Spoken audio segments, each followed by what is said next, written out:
المنتخب الوطني المغربي إخواني الكرام هذه المرة في مواجهة إسبانيا وذلك برسم الجولة الأولى من كأس العالم للشباب لأقل من 20 سنة التي ستقام حاليا هذا الأسبوع بالشيلي. إخواني الكرام أخواتي الكريمات، أهلا وسهلا ومرحبا بكم معنا من جديد في حصة موجز أخبار الكرة لليوم.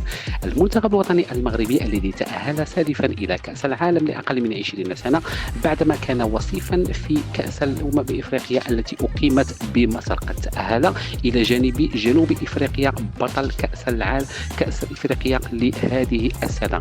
قبل ذلك إخواني الكرام أخواتي الكريمات، إذا كنت جديد معنا في القناة ما تقولوش لنا بالضغط على زر الاشتراك وخليوا لنا لايكاتكم وتفاعلكم لهذه القناة الجديدة المتواضعة.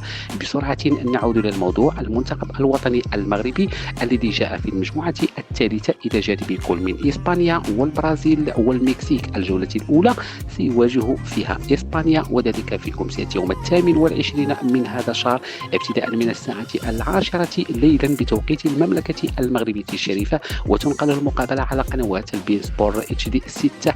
لم يبقى لي إلا أن أشكركم جزيل الشكر على وفائكم. دمتم في رعاية الله وحفظه، إلى اللقاء.